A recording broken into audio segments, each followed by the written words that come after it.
Magandang araw and welcome to my channel. Today, I will share my AronPay.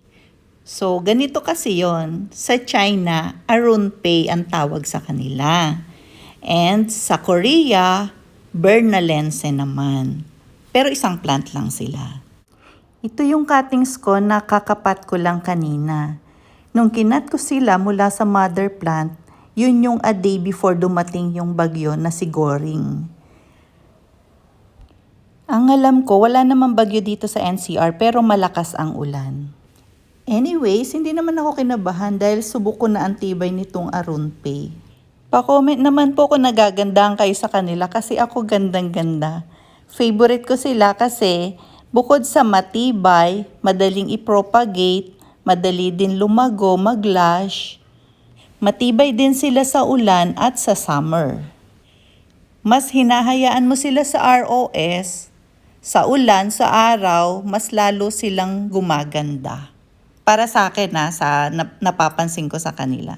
Kasi dito sa location ko, kahit gaano katagal umulan, hindi ko sila inaalis sa pwesto nila. Walang bubong, nakabilad lang sila sa araw. Ito naman, kakalagay ko lang din, mga sobra to dun sa kanina na madami. Hindi ko kasi in-expect na magsosobra yun, kala ko kukulangin pa nga yun.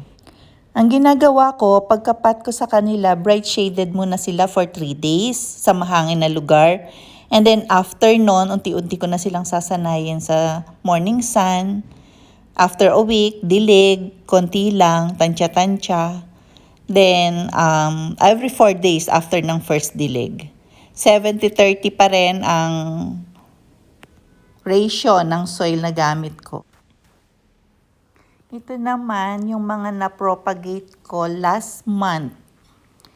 3 yan na pot na malalaki, nasa 6.5 by 6.5 pot yan. Kasi ang plano ko dyan, may binili rin akong metal basket. Ihahang ko naman yan sa grills or somewhere na may grill. Panghang ko yan sa wall. Sanay na rin yan sa araw kasi ang sunlight niya na ngayon na nare-receive is hanggang 1 p.m. na. Ito naman yung first Bernalense ko. Korea to galing. Lush na rin to, kaya lang hindi siya masyadong maganda ngayon kasi dyan galing yung ibang cuttings ko eh. Ayan, dito sa mga nandito sa taas, dyan galing yung ibang cuttings. Kaya iba-iba yung itsura ng cuttings na yon kasi yung iba galing na sa anak na nung mother, yung iba naman galing sa mother, halo-halo, iba galing sa benguet. Ito, propagation to, galing to dito sa mother plant. Ito, ayan, naglash na rin siya. Mga 8 cuttings yan na nilagay ko dyan and then naglash na siya. Ito, galing to kay Miss Mat Saet. Yan. Ang ganda rin yan. So, galing yan naman, China ata, pagka kay Mat Saet galing. Nag-cuttings din ako dyan nung nilagay ko dun sa propagation ko kanina. Sa pansin ko, magaganda yung mga Bernalense ko na nandito sa balcony. Ang sunlight na nare-receive nila, direct sun, hanggang 11 to 12 p.m. And bright shaded siya hanggang na yon sa gabi na. Maliwanag, as in maliwanag talaga. Pag umuulan na ampyasan, minsan hindi, minsan oo. Yun, ganun sila.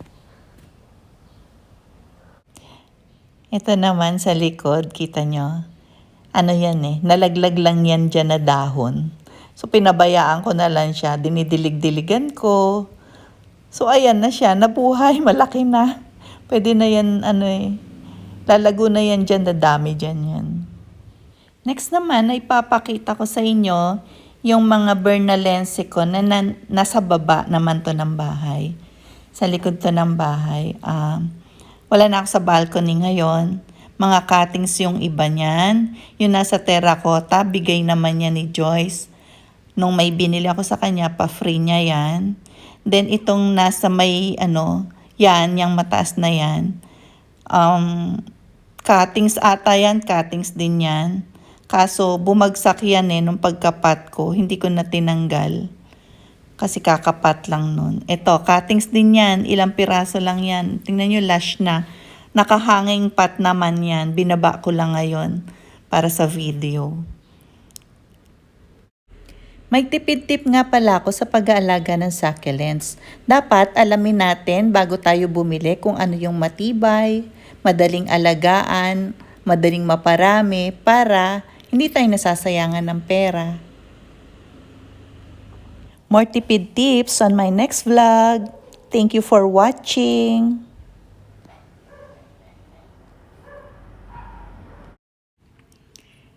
Papakita ko nga pala sa inyo yung mga blue boy cuttings ko. Pinat ko na sila. Naulanan na rin yan last time. Mukhang okay na sila. 1 week na yan na nakapat dyan.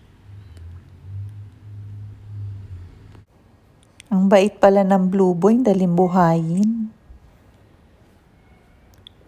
Full sun na yan Hindi ko alam, nakabilad pala sa araw.